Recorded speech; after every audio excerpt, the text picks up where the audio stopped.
யாக்கோபு அதிகாரம் 5:16. நீதிமானுடைய ஜெபம் மிகவும் பலனுள்ளது.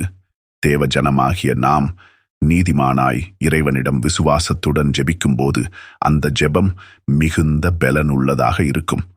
பரலோக பிதாவே, நாங்கள் அனுதினமும் உம்மை நோக்கி ஜெபிக்க எங்களை பலமுள்ளவர்களாக மாற்றும். கர்த்தாவே, எங்களுடைய அனுதின தேவைகளை சந்தியும். தேவனே, உம்முடைய வழியை பின்பற்றி செல்ல எங்களை வழிநடத்தும். கண்மணி போல் எங்களை காத்துக்கொள்பவரே, உம்முடைய ஒவ்வொரு பிள்ளைகளையும் ஆசீர்வதியும். இந்த நாள் முழுவதும் உமது கரம் எங்கள் அனைவரோடும் இருப்பதாக. எங்கள் வாழ்வியல் பிரச்சனைகள் எதுவும் எங்களை அணுகாதபடி பாதுகாத்து கொள்ளுங்கப்பா. இயேசுவின் நாமத்தில் ஜெபிப்போமாக. பரலோக பிதாவே, ஆமென்.